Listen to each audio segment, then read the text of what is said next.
Coming up next, BookTV presents Afterwards, an hour-long program where we invite guest hosts to interview authors.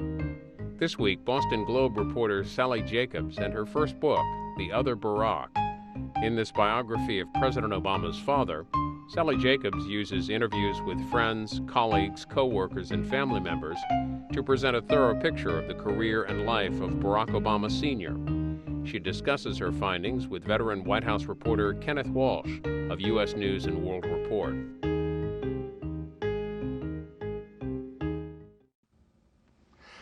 Well, Sally, welcome. I really enjoyed reading your book, and I want to just get right to the main question that so many authors are asked, which is why you decided to write this book and sort of what the genesis of the book is. Sure. The story of Barack Obama Sr. seemed to me to be the untold story of both Obama's candidacy and the presidency. I've been a reporter at the Globe for many years, and I've done many political profiles. I did write a profile of Obama Sr. in October of 2008. I spoke to many people in Kenya, also in the United States, but I never went to Kenya. I didn't have that piece of the story. We decided that this was a very compelling story. There was very little known about him.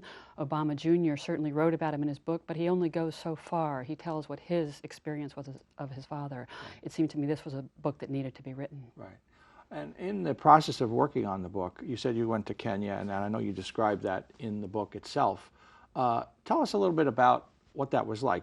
Did you get a lot of access to people? Was there a sort of a suspicion of an outsider?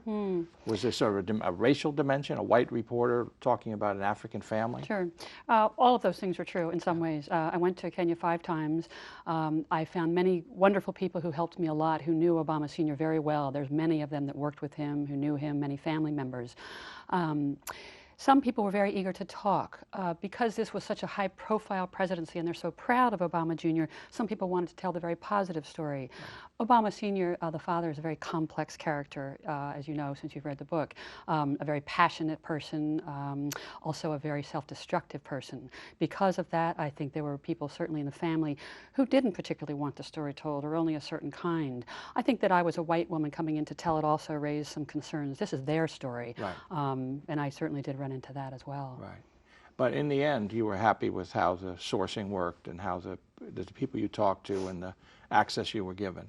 Absolutely. I found a number of people that knew him well, as I said, friends. I also found a number of people in the family that walked me through Kanyadiang, the village. They took me to Kogelo in Alego, and I really felt like I talked to many, many people that knew him. I also was fortunate to find several groupings of documents that revealed a whole other aspect of his life that I think nobody knew about. Right.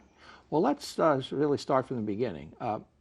Give us sort of a thumbnail sketch of Barack Obama Sr. What was he like? What did he look like? What was his, and how did he get to the United States? Sure. Obama was born near Lake Victoria in the village of Kanyadiang. He was a member of the Luo ethnic group, the third largest of the many tribes in Kenya. He was a very precocious boy from the very start. His father, who was a very controlling, had very high expectations for him, used to drill him in his math sums, wanted him to be more successful than he had been himself. He did attend local schools and excelled. He was known as the brightest boy in the class for many years. And with that, he began to become a little more cocky and cocksure. He would not take exams. He would drift off in the middle of the day.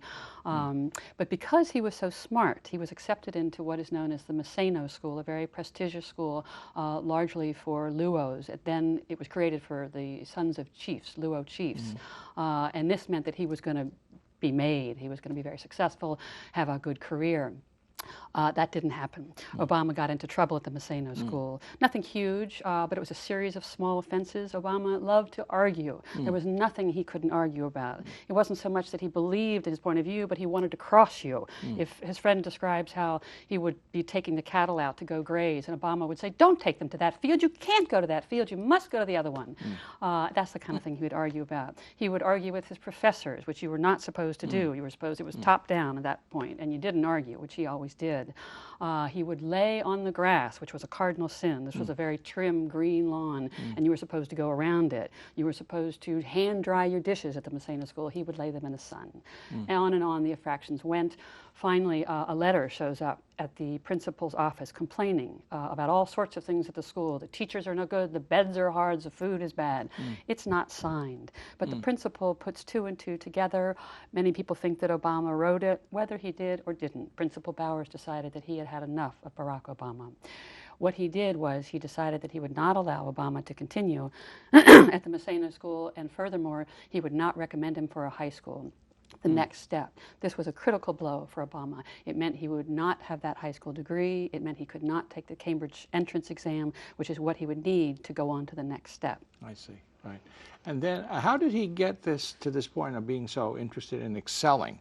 Was this in the family for a long time? Or, I mean, was achievement recognized and encouraged, or is this something that sort of popped up in his life? I think two things. One, it was his father. Hussein Onyango, who was his father, excelled in many ways on his own.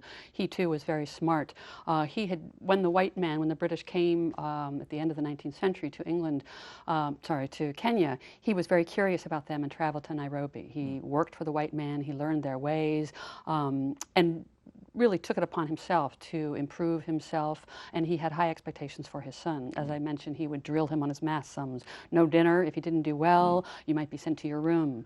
Obama Sr. was the first boy, and boys in the Kenyan culture, certainly at the time, were very cherished, very high expectations. At one point, Anyanga Hussein, who had two daughters with the same wife, with the mother of Obama Sr., wouldn't talk to the girls. He would only talk to Obama Sr. He'd say to the girls, "You're going to get married and go away. I'm only going to talk to him." So in part, the seed was planted there, but part of it was Obama Sr. himself.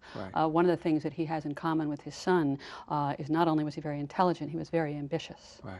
Because that's, of course, another big theme that I'm sure a lot of people will want to learn about from your book, and that's sort of how much of the son do we see in the father and vice versa, and what comparisons and contrasts there are. Maybe we should take this moment to look a little bit about that. Sure. Do you see that President Obama is Barack Obama Sr.'s son? Is that very clear to you? Absolutely. Although they shared very little time together, really only the first year of his life and then a month later on, they have many things in common. The first of them is their keen intelligence. Obviously, both men are very, very smart, and that defined their lives to some extent. Both of them were very ambitious and found a way to envision a life far beyond the somewhat prescribed circumstances of their birth. Also, they were both very involved in the politics of their day. That defined also their life. Although Obama Sr. was too self-absorbed and too disdainful of public opinion to ever actually run for office, the moment that he was a part of, the arrival of independence in '63, the transfer of Kenya from the British to Kenyans, was huge. It defined him, it defined his ambitions.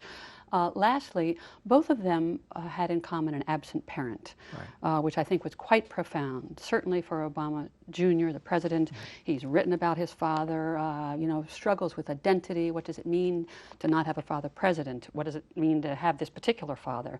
Was very important to him. Obama Sr. was abandoned by his mother when he was around 9 or 10 years old. She fled from Hussein Onyango, who was quite abusive. And I tell this story if you'd like to hear it. Sure, I feel it's a very defining moment. Sure. Hussein Onyango was very cruel to his multiple wives, of which he had a number. And one day he threatened to kill Habiba Akumu, who was his wife, the mother of Obama Sr. And he takes out his huge sword and he's dug her grave out behind their home. And he starts to slit her throat. And a neighbor comes by and says, "You can't do this." This is also told to me by one of their daughters.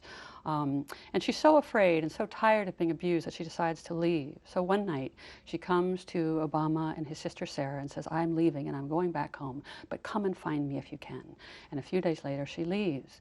Well, Sarah, there were 3 children, Sarah, Obama Sr., and Hawa Auma. And the 2 older ones decide they're going to go follow their mother. So one night they leave. Now, this is Kenya. This is wild. There are animals. It's a very dangerous time. They're going to walk from the north side of Lake Victoria down to the south where their mother has gone. And they travel for 2 weeks. They travel only at night because they don't want to be picked up. They travel at the time when animals are out. So it's a miracle that they made it, but they do make it. 2 weeks they travel.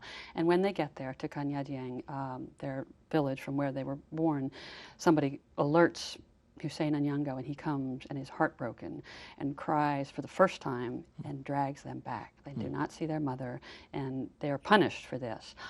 I feel that Obama Sr. was really defined by this abandonment. Although he loved his mother and would later know her, her leaving of him, I think, left him forever in doubt about himself and insecure in a very fundamental way.